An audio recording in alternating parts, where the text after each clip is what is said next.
I'm not going to say I hate Einaudi's music, but something about it triggers all sorts of sensations in me that just make me want to avoid it. But I'm also aware that Einaudi is probably the most popular contemporary classical composer alive today. His tracks are streamed literally hundreds of millions of times, so I'm wondering what everyone sees in him that I'm missing, and I'm worried that my feelings might be nothing more than good old-fashioned jealousy and snobbery. So I've set myself a challenge: listen to nothing but Einaudi for a week, read up on the man himself and listen to some interviews, see if I can get myself more into the headspace of this music. My goal is to see if I can come to some kind of appreciation for his music, or at very least to understand better my reasons for disliking it. So it's a noble quest, but not, I have to say, one that I'm particularly looking forward to.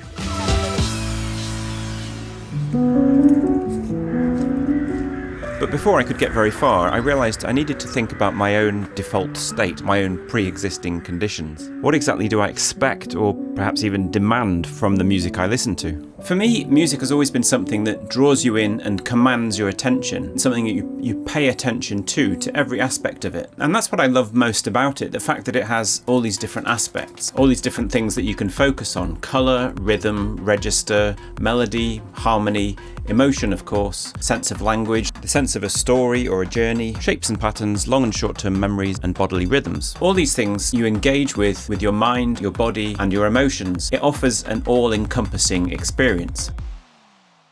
So there was this BBC documentary a few years back where the presenter Alan Yentob had a brain scan while listening to music. Different areas of the brain would light up depending on whether he found the music fun or annoying. But then he listened to a piece that he himself found very emotional, Strauss's Four Last Songs, and I'm totally with him on that choice, by the way. But the results seemed to leave the researcher lost for words. It seemed something strange was happening in my brain when I listened to the Strauss piece sung by Jesse Norman. I mean, it's just, your brain is just bathed in blood. Bathed in blood, yeah. That's just blood flow. Larry was amazed because my reaction to Jesse Norman's singing was so extreme. You had this immense whole brain reaction. You're just basically swamped. And again, just to refresh you, this is what the rest of the world's music is like. To me, that's what the best music is all about. It overwhelms you. There's so much to listen to, so many different ways into it, so that you can really truly listen to it with every aspect of your humanity. And when I listen to Einaudi's music, it's hard because there's just not that much there to listen to. But I'm on a week-long quest now, and I'm going to see it through. So time to start listening and learning. One of the things you start to realise if you spend some time listening to Einaudi's music is that it's all in a very similar tone. There are some pieces which build to a kind of loud climax, but on the whole it's all about stillness, calm and space. And if that's what you're in the mood for, then it works really well. But if you're not, then despite the space, it can start to feel weirdly claustrophobic. Agoraphobic, is that the word? Musical agoraphobia, the fear of empty spaces in music.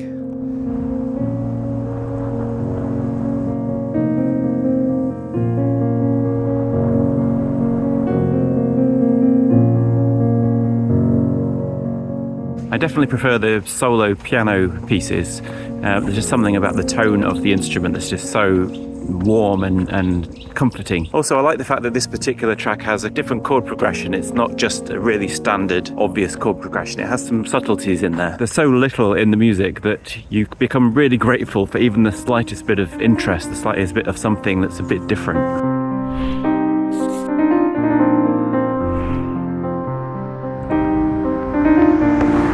The songs often start in this way that sounds like an introduction, and then but then they just don't go anywhere. It sounds a bit like, a Lewis Capaldi song, and then Lewis Capaldi never actually starts singing.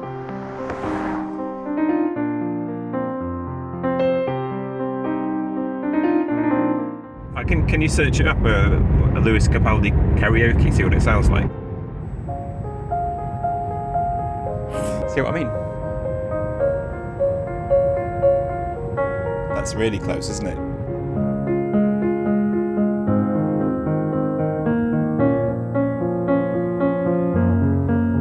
But But I think we're slightly in danger of losing sight of our goal here.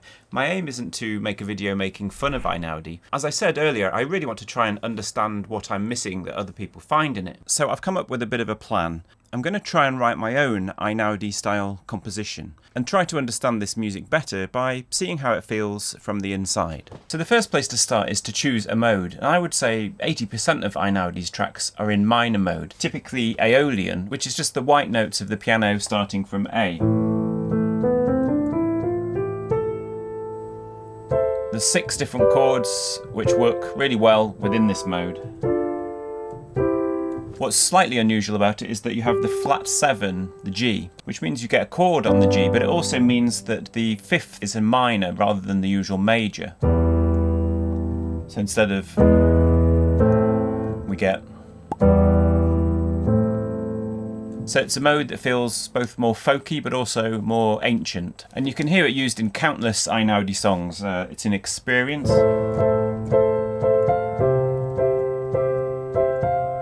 There's the 5th chord in minor. One of the ways Einaudi adds a bit of interest is by adding extra notes to the chord. So for example, a common one on the minor chord is to add a 9th. It's a very familiar Einaudi sound. So we'll probably use some Aeolian mode, but we could also try something in a major key.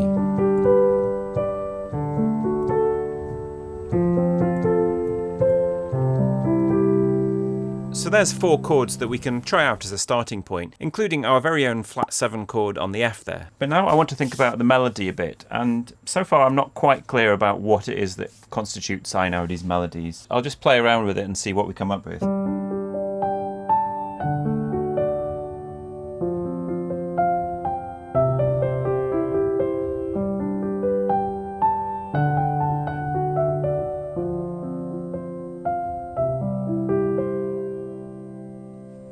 I mean, it kind of works, but I feel like there's something that I haven't quite nailed about his style yet.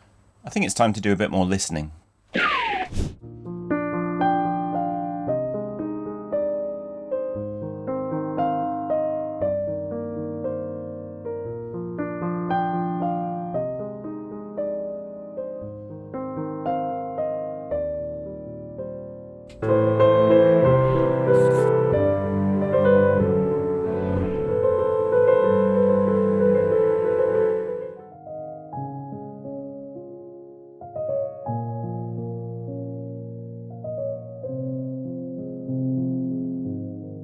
So I've been listening through and specifically focusing on melodies, and one of the recurring things I've noticed is that they tend to be fragments, really short motifs with often just 2 or 3 notes, rather than full-blown melodies. It's almost like Einaudi is deliberately keeping his distance. The melodies are not a composer pouring his heart and soul into his composition. They're somebody restraining and limiting themselves for some other purpose. And the purpose of music was something that cropped up a couple of weeks ago. I went with my pal Zoe to watch a concert of Renaissance choral music, as you do, and we got chatting to some ladies behind us who said what they loved about this music was that they could just sit there and let it wash over them. And it made me realise that this can be an entirely valid response to music. Why not? If that's what you're looking for in a piece of music, then letting it wash over you is the correct way to listen to it. Some people don't necessarily want to listen to music intently the way I described earlier. I think it's more like they're using music to access mental states that they couldn't otherwise get. It's something particularly common in religious music, as composer Nico Muhly described. English choral music would have been performed, and often still is, by a choir divided in half, facing one another rather than the congregation. It's an observed private ritual. Nobody's meant to clap, and the music is not presented to an audience for approval. Rather, it's meant to guide the mind out of the building into unseen heights and depths. But composers like Einaudi move away from religion and instead give willing listeners a way to access a different kind of unseen heights and depths, which might be their own emotional memories, or sometimes it's a way of getting into a more open and connected artistic frame of mind. Here's author Leigh Bardugo on the influence Einaudi has had on her work. I find that his work doesn't manipulate you in the way that some scores do, and I don't feel like it is showing you exactly where to go. I think it's opening doors to you, and then you're deciding where that door leads, and you are somehow brought to the state of creative choice by the music, but it's not just making the choices for you. It's not showing you exactly where to go, it's opening doors to you. I think that might be the key to unlocking what Einaudi's trying to do, and we can see it in his approach to melody.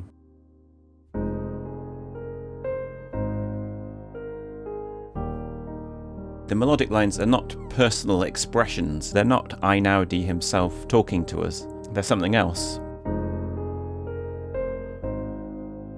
They're more like building blocks of melody, little shapes that give you the sense of a line, but nothing more. No clear subject that forces you to pay attention to it. And I guess this is an approach that I'll have to try to imitate in my own composition.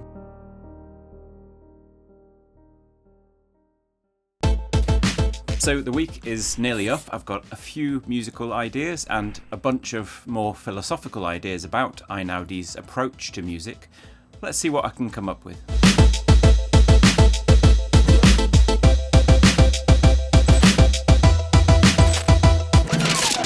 Still haven't cracked it yet. I'm still trying to find this sense of emptiness.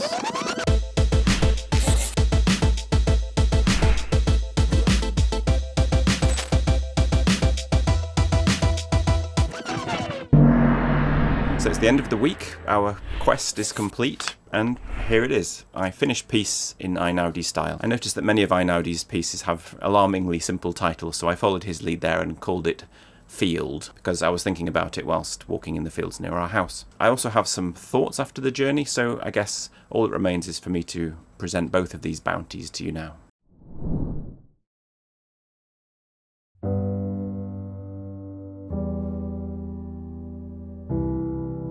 If you want to hear the full piece without me talking over it, I'll put a copy on my second channel, and I'll also put the score up on my Patreon.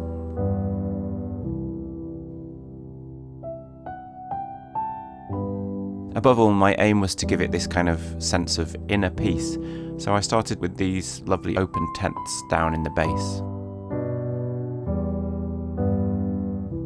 I found a tiny melodic line which, like Einaudi's melodies, is really little more than a scale, and I let that flourish with a little accompanying ostinato.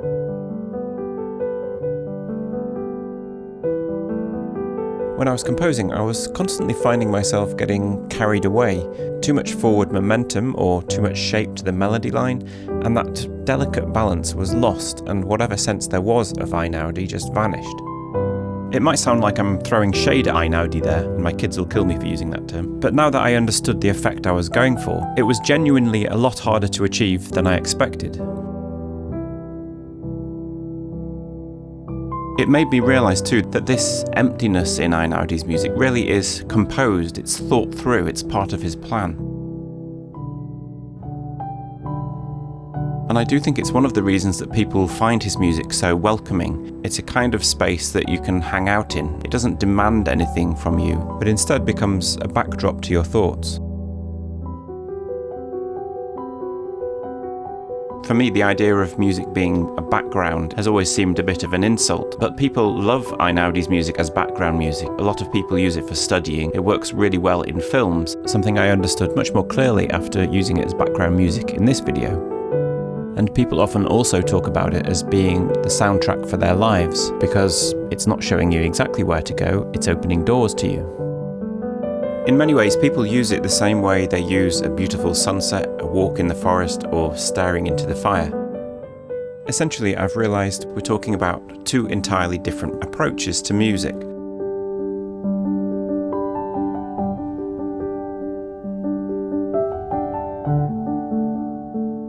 For me, as I said, music is something I have to listen to intently. In fact, I would say I don't really know how to not listen to music. So music that's almost deliberately designed to keep itself in the background is quite hard for me to understand.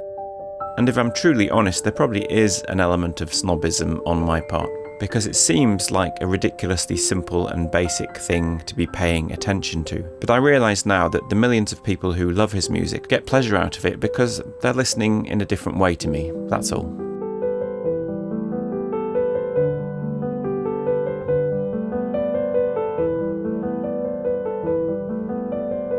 I don't think Einaudi's music is ever going to be something that I will actively seek out to listen to, but I do at least feel more sympathetic to the reasons people do seek it out. And I have to admit, I did rather enjoy playing through some of the pieces on the piano. One of Einaudi's most remarkable achievements, which we haven't talked about, is that his music has encouraged huge numbers of people to take up or restart the piano. And I think my own piece failed in that regard because this grand build-up of an end that you're about to hear is just a bit beyond my modest pianistic abilities and only exists here thanks to the wonders of modern technology. Anyway, thanks for coming with me on this journey, and thank you as ever to my wonderful supporters on Patreon who make the channel possible.